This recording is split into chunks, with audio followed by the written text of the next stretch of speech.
welcome Lake Harriet Spiritual Community, Mr. Thompson Aderinkomi.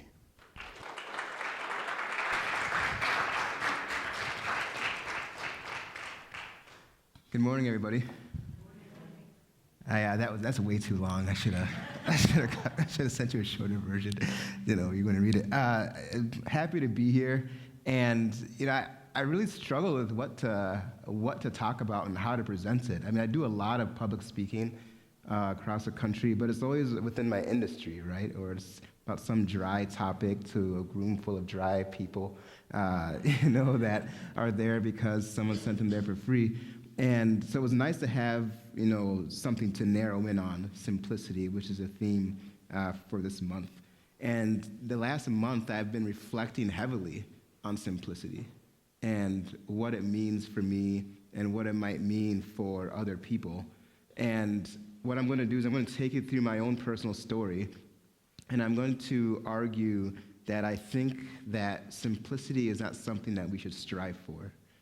And I think it's something that's been hijacked by media, social media, the minimalist movement. Not that these things are wrong, but I think that pursuing simplicity may not be in the best interest of our species, and maybe not even individually. And that oftentimes the more complex thing is the thing that we should go after, which is completely opposite of what we're probably all reading and hearing today. So I'll start, though, with my graduate degree in statistics. And the only reason I chose to go to graduate school in statistics at University of Minnesota is because no one else wanted to. And so I figured, well, I should do something that most people don't want to do or that people don't like, because then it should theoretically be very valuable. I could have done something that I was very naturally good at or that was fun. I could have traveled, after undergrad or done all these sorts of things. I chose to go to graduate school right away. And actually, speaking of complexity, or simplicity, whichever way you want to look at it, in the graduate school statistics, everybody enters the same. So the intention is that you're going to get your PhD. You don't necessarily enter planning to just get your master's.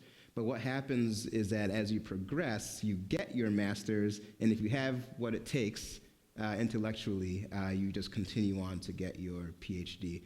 And the complexity of the material grows, I would say, exponentially as you're going through the program. And I was confronted with the limits of my intellectual capacity. It was like a physical thing. I could feel it. And it was one course, it was one topic, it was a particular type of mathematics, and it was incredibly complicated.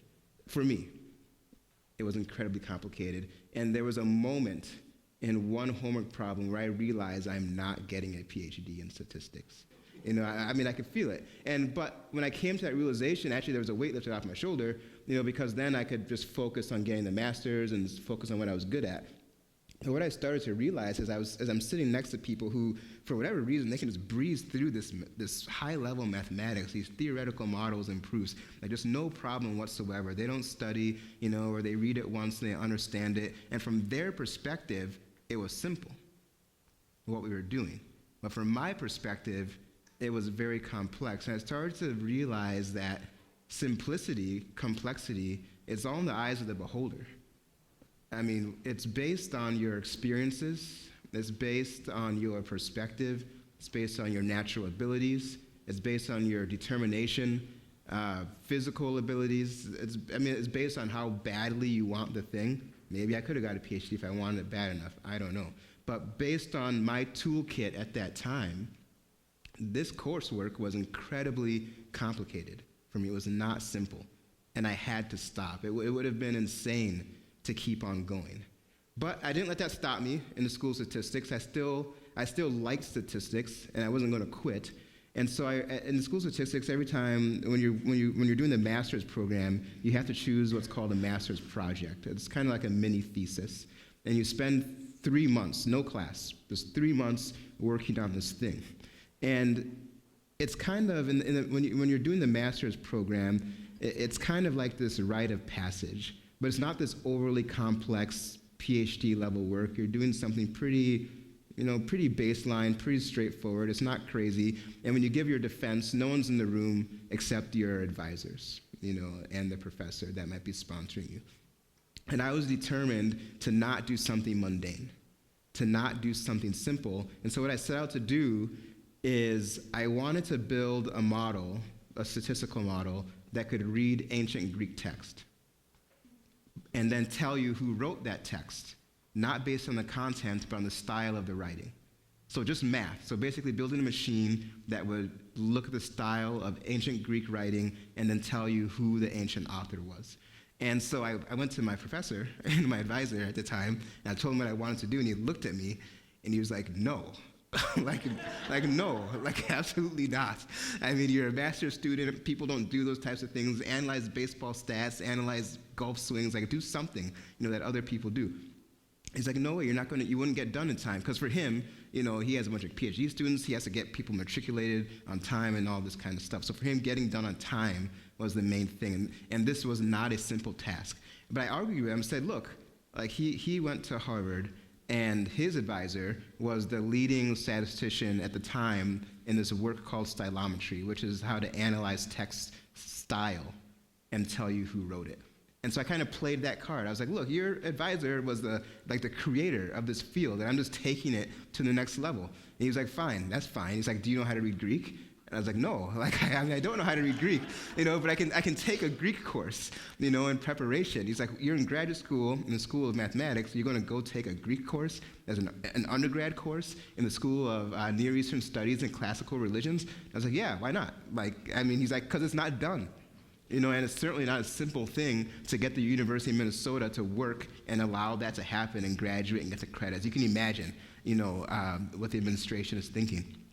But after a lot of prodding, he acquiesced.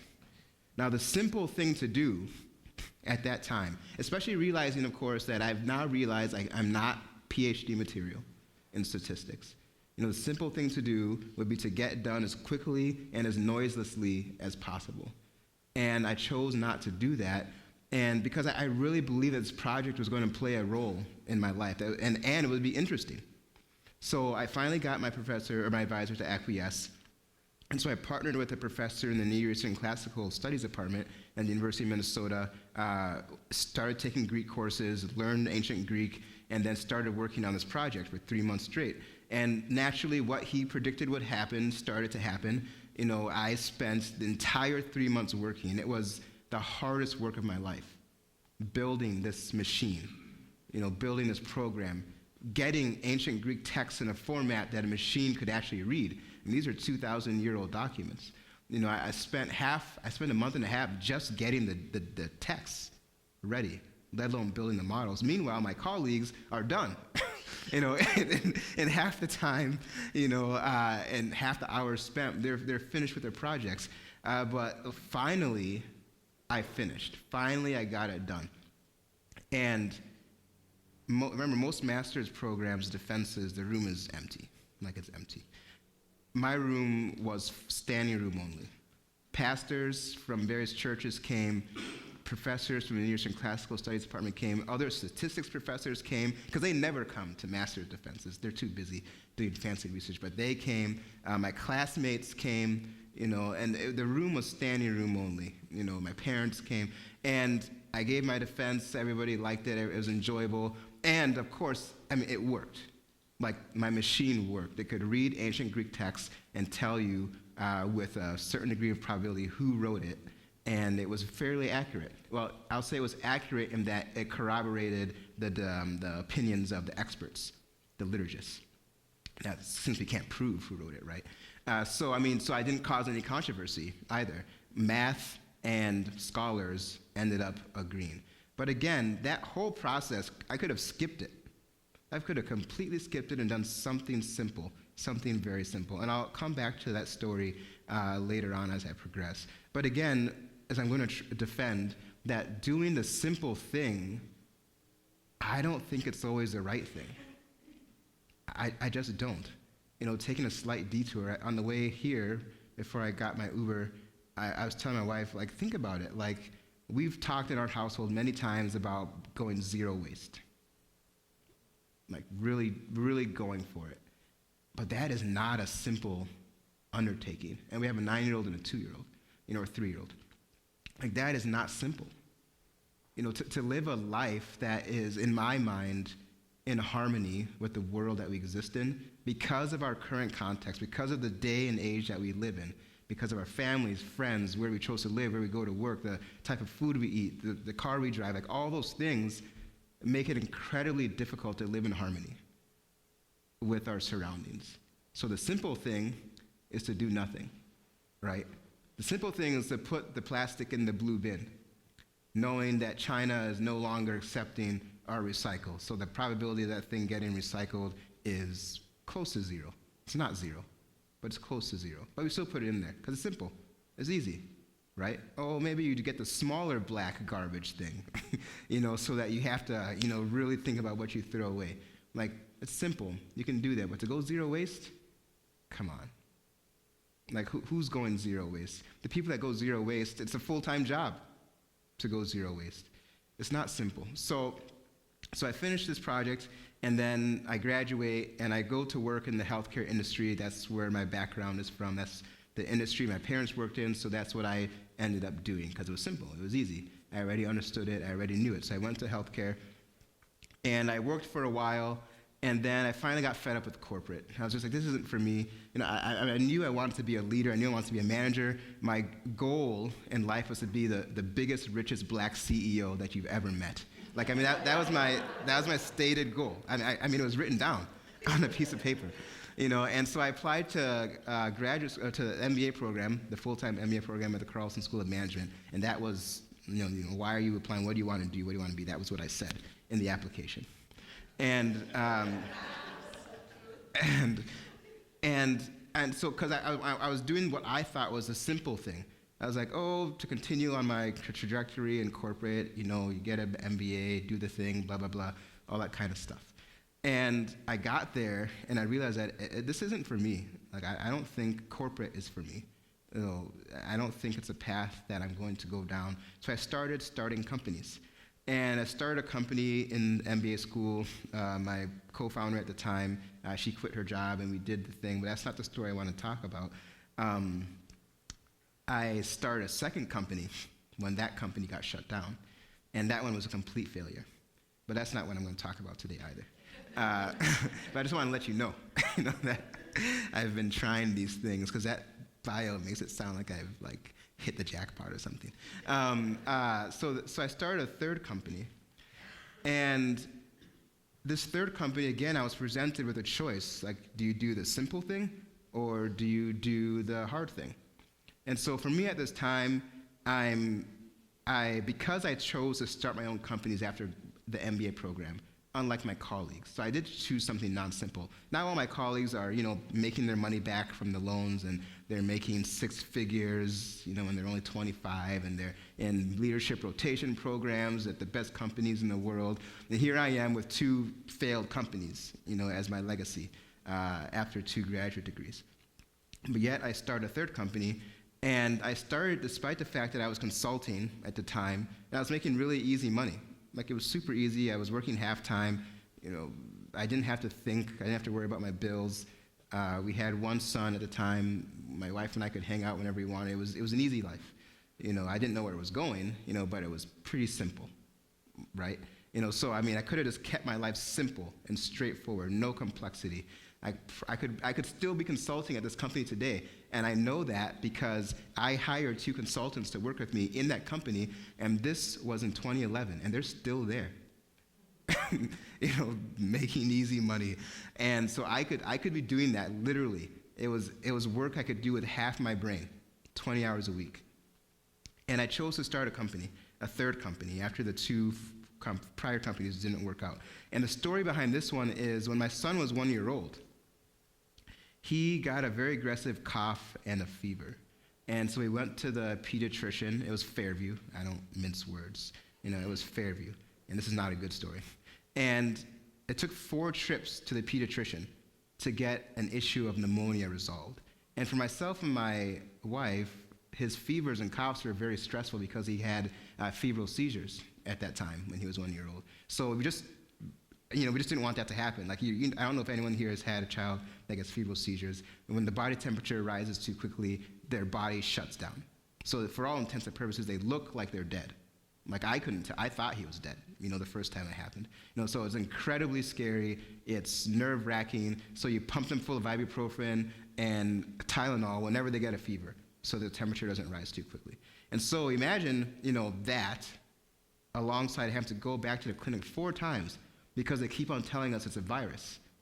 And we're not rushing to the ER. We're not rushing to the urgent care. We are calling the nurse line. We're doing everything that they're telling us to do, remaining calm and collected and not abusing the healthcare system. And it takes 4 trips to get this solved. So finally, on this 4th trip to the clinic, we're in the exam room, my wife and I and our son. And I had said to my wife, I'm going to look around this place. Like, this is ridiculous. Like, there must be some magical wand here or some tool that they need that if they determine that he has something, they can use the thing. And she said, you can't just walk around a clinic. Like, who do you think you are? Like, I think I'm me, and I'm going to walk around this clinic because they've had us here 4 times. And not on any one of those times did anyone say, hey, why are you here a 4th time? Like, oh, hey, we're not going to schedule this one. We're just going to get you in because we don't want to bill you, because you've obviously, not gotten value out of this service. So I walk around this clinic. I go into the next exam room, look around. There's nothing in there. Otoscope, stethoscope, ugly table with a paper blanket, sink, cupboards. I go into the x-ray bay, just a giant x-ray machine. And as I'm walking through, I'm Googling on my phone. This is 2012. I'm Googling on my phone, like, how much does this stuff cost? Trying to understand, like, how expensive is it to run a clinic? And I'm finding that I can buy an x-ray machine for $10,000. I can buy this equipment for $5,000. I walk down the hallway, open up all the cupboards, and no one stops me. Like, through this whole episode. I'm opening up cupboards, I'm looking in things, I'm dressed kind of like I am today, and I walk back to the exam room and said to my wife, there's nothing here. Like, this is just a building.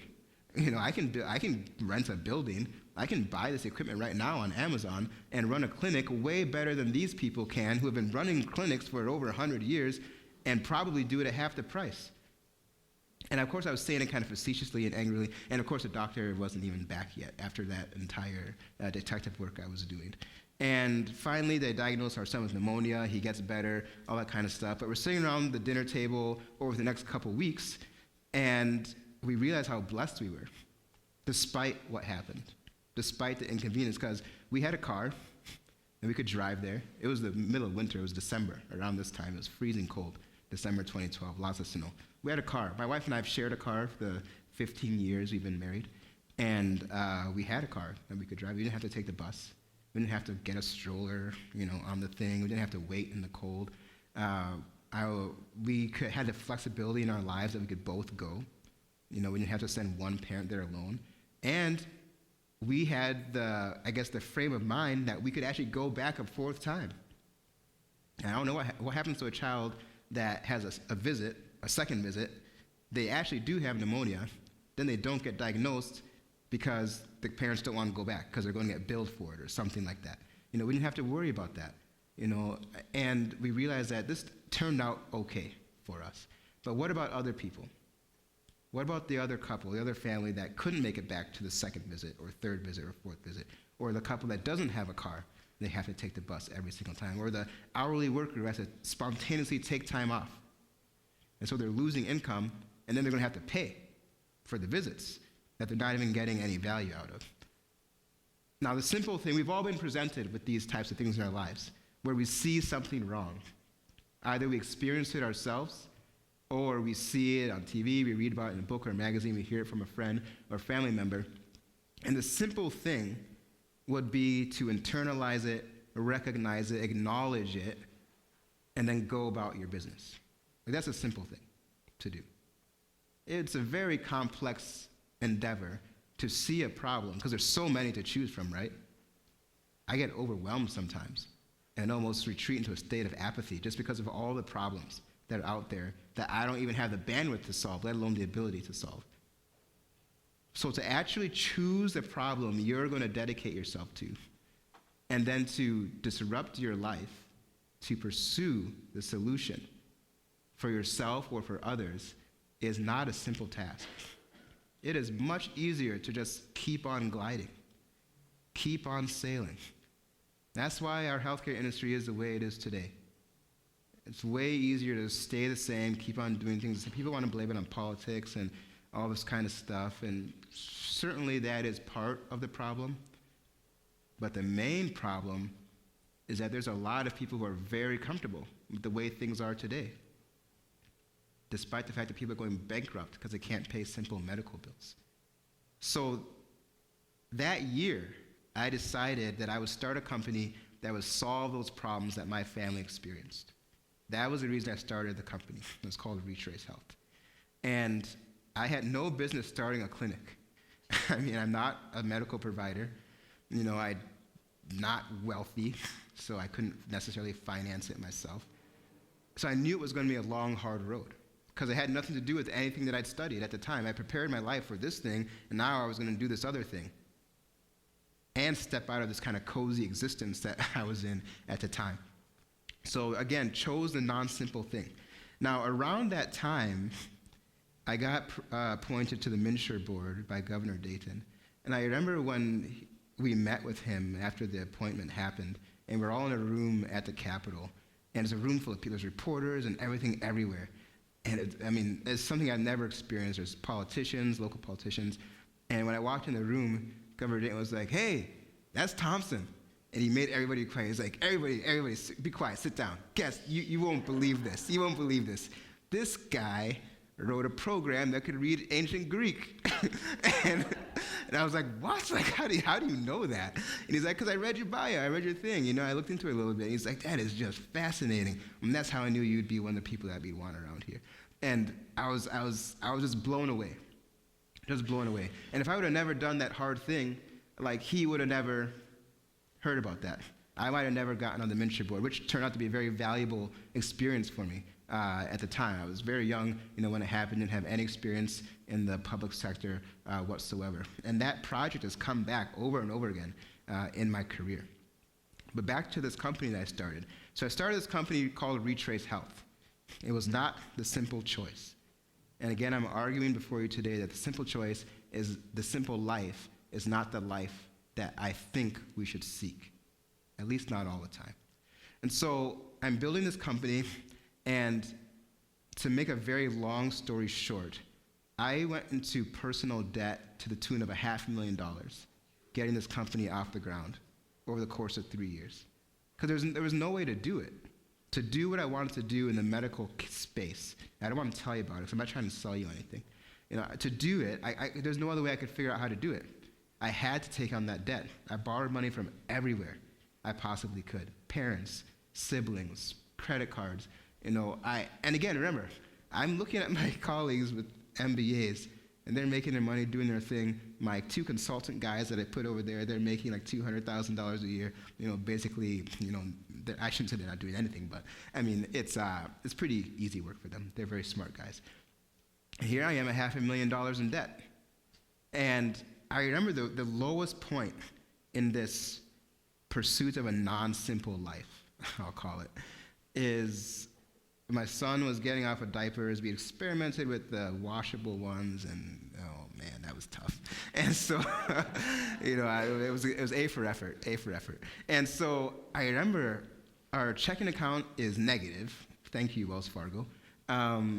Credit cards are maxed out, and we need to buy diapers. Like, there's no more diapers. He still uses diapers. He's getting off of them, but we need the diapers. And I just remember thinking, I literally don't have money to buy diapers, right now. And it made me really question what I was doing. This is about 2014. So about a year and a half into this journey with this company. I could just be at a computer 20 hours a week pressing buttons, making plenty of money. I could volunteer, we could do Feed My Starving Children or something like that, to make myself feel good. If I feel like I need to attack world problems. I can donate to homeless people, give them money when my car is at the intersection. But I don't have to do this. This is beyond complex. And the story ends well. Luckily, a check came in from one of the early customers that said yes to the company, and I was able to cash that check and pay some bills, pay down a little bit of debt with a few $1,000s. And that company really meant a lot to me. And finally, as the story continues with this company, we raised $1 million from Blue Cross Blue Shield, local hospitals, A-list investors. Then a few months after that, we raised another $6 million or $7, something, I can't remember. It's a lot of zeros. The company was working, people believed in it. We had employees, we were changing lives, we were saving people money, saving people time, helping people be healthier. And 4 months after we raised that $7 million from the investors, after all that blood, sweat, and tears, they kicked me out of the company. 4 months after we got the money, kicked me out. No reason, no explanation. So I'm unemployed for the first time in my life, or unintentionally unemployed anyways, for the first time in my life. After all that, it was a very low point in my life. I would say it was on par with the diaper story I told you, maybe worse. and again, I was like, wow, I just did all that, 3.5 years, finally got to the point where it is working, and I could see a light at the end of the tunnel to make lives better and enrich my family. I'm doing it for money too. I'm not, completely altruistic in this. And now I'm unemployed. So suddenly, my life became very simple. It was so simple. I didn't have anything to do. I had been working on my own companies for 6 years, and when they kicked me out of the company, our second son was born, in that same month period. So we had a newborn, so I was very distracted by that too. And so what we decided to do as a family is we decided, okay, I'm going to be a stay-at-home dad. I've been grinding for years, taking the non-traditional, non-simple route, and we're just going to simplify things here. And I'm just going to stay at home, and we had my wife start a company instead. She started a company because she had stayed home with the children all these years while I was working. And so she started a company, and her company is now taking off. It's great. So out of that, what we call a mild tragedy, no one died, no one was physically hurt, but she started a company. It's doing great right now. And what did I do? Stayed at home for a while with the newborn. The first son was starting kindergarten, so he wasn't at home all the time. And then I started this company called Relate. I couldn't keep it simple for very long, so I kept it simple for about 2 weeks. And so while I'm at home with the newborn, I started this company called Relate because inside me I had this passion to help people be the best version of themselves, whether it's through healthcare or whatever. So again, remember that story I started off with in statistics, with that project I did?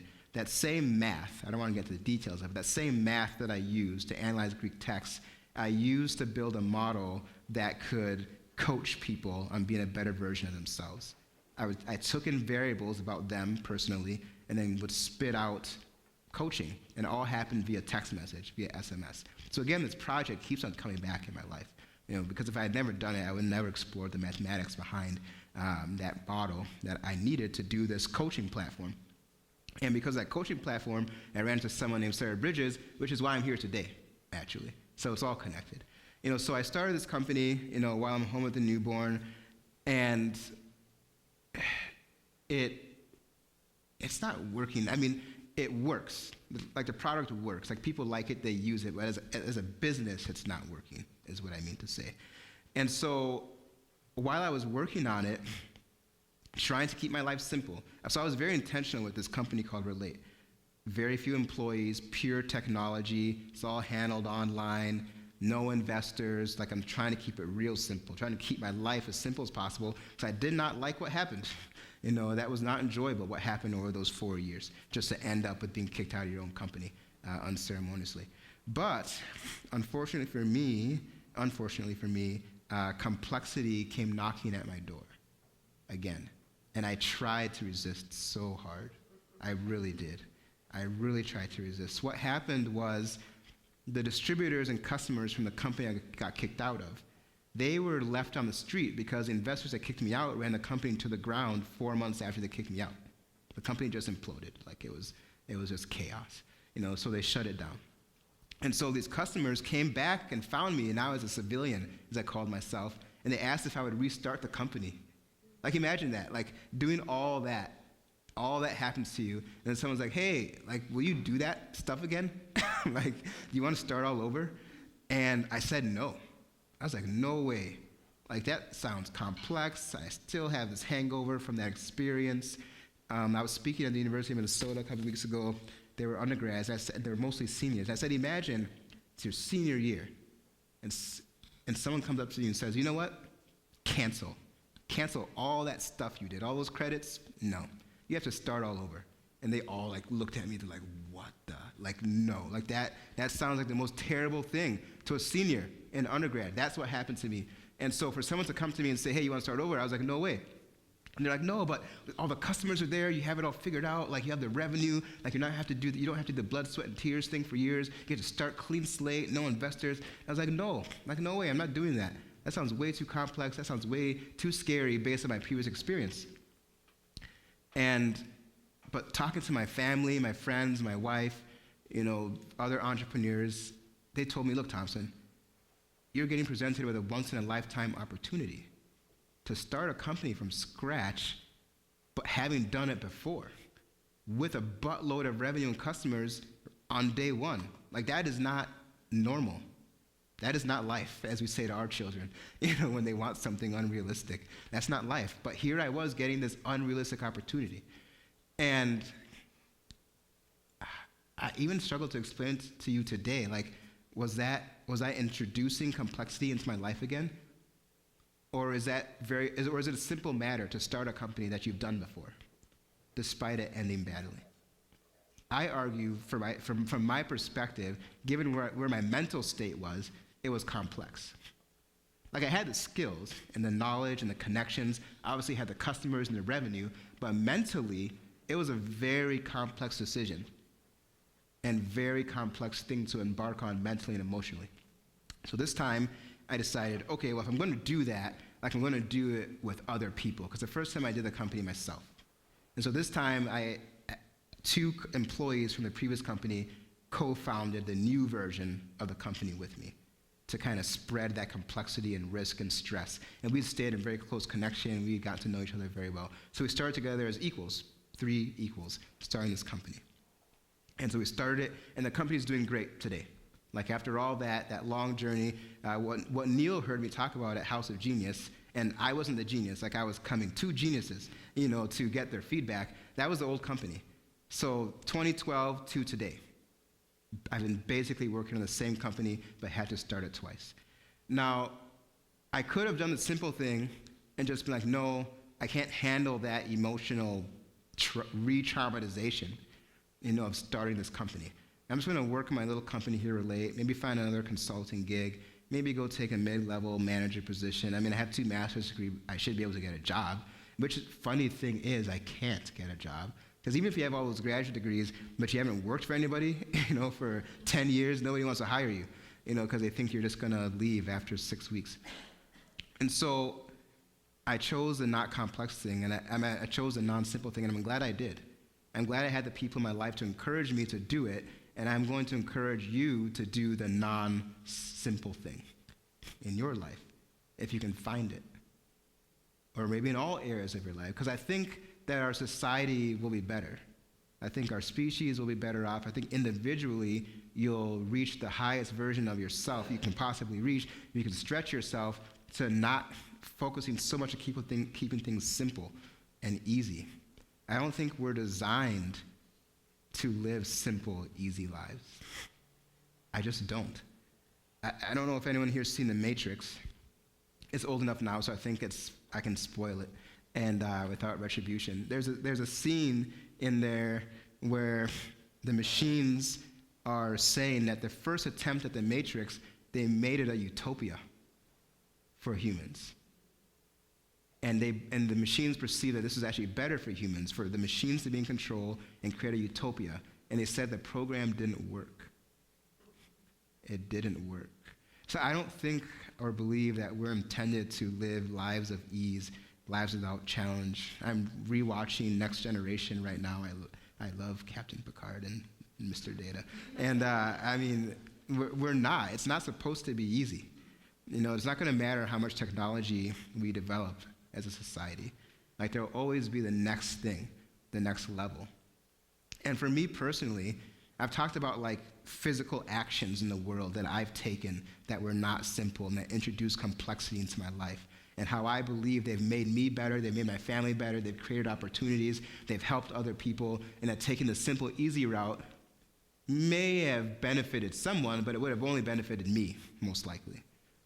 And even then, that proposition is sketchy at best. There's no way to know. I can't prove it. But even when you look at things that aren't physical actions or decisions you're taking in the world, say my own spiritual journey, which for me and my wife, it was actually really, I don't know if ironic is the right word, I can never use that word correctly, but you know what I mean. Ironic that I'm here today, because my spiritual journey, I grew up, I would call it evangelical. That was my upbringing. Same thing with my wife. Well, she started off Lutheran, and then they moved over to evangelical. So I don't know if that's becoming more or less liberal or progressive, but but from a young age, I started to wonder, about this whole thing. And I mean, I've read the Bible more times than most people, like back to back. I know more about the Bible than most people, or theology. I almost went to seminary. In fact, when I was applying to business school, I applied to seminary at the same time, and I chose business school. That should have been the first sign of trouble. And so I know a lot about Christianity. I know a lot about Christianity, more than most Christians. I'll proudly and pompously say that on stage here today. But I just started wondering, because I kept on trying to reconcile it with logic and science, particularly God theory, which is an area of religious study that I'm very interested in. And so for me and my background and my upbringing and the context of my life in which I live, the simple, easy thing would just be to internally acknowledge that I'm having these questions, right? But to just continue go to church, go to Sunday school, do all the stuff. But mentally, internally, I'm not necessarily in sync. That would be the easy thing. And I honestly believe that most people are doing that. They're choosing the easy thing. They don't have the energy, they don't have the guts, I don't know what it is, but they're choosing the simple thing. And they're going through the motions and not exploring the questions. Maybe they're afraid of retribution from family or community, I don't know. So probably about a year ago, my wife and I stopped attending Sunday service, Sunday church.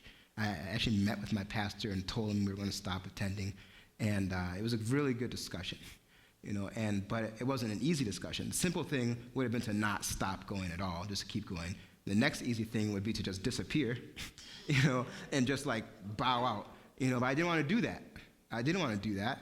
I didn't want to leave him hanging, so we had a great discussion, we still chat every once in a while, gave him my reasoning. We had a great philosophical discussion on religion at a higher level, past the whole Christian focus.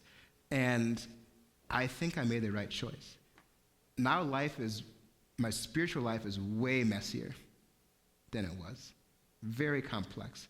And extra complex because we have 2 young children, that are growing up in a context where their parents both grew up with this very rich, very rigid, very clean-cut kind of spiritual upbringing. So we're okay, what do we focus on? What don't we focus on? Again, the easy thing would be, let's just bring them up like us, like we were brought up, and then let them make the decision on their own. There's some people advocating for that. There's some people say, no, don't do that. You got to liberate their minds. You got to tell them everything, and make everything a question. Or do you do something in the middle? Do you acknowledge the importance and the beauty and the benefits of one way, and also ask the questions? And that's what we're doing right now as a family. We're acknowledging both. We're trying to incorporate both. It's not easy. It's not simple. But based on my previous adventures, I've determined that the simple road is not the right thing. And I think this even applies to minimalism. Because again, when I started out, I said simplicity is just in the eyes of the beholder. It's based on your own context, your own skill set, your own toolkit. It's not a point on a graph. It's a picture. And based on how close you are, whether you're colorblind or not, whether you're an art aficionado, you see something different. Like, I like to lift weights. For me, lifting 250 pounds is no problem. For someone else, that's like death. I mean, or it might as well be. Not a simple thing. For some people, running 26 miles without stopping, no problem. Like, for me, that would be death. That's not happening. It just depends on where you are and who you are. And so I believe that, we have to stop kind of promoting simplicity as this thing that can be achieved, that we could all talk about it and that we're all talking about the same thing. Because we're not. We're not talking about the same thing. And even if we were, for some people the thing is simple, for some people the thing is super complex, like my PhD friends in statistics. And once you realize that, I will say for you today, with your skill set, where you're living here in Minneapolis, about to enter 2020, you have to look at things and say, should I take the simple route or should I take the hard route? And I would just encourage you to take a really good look at the hard route, because it might be the best route. Thanks.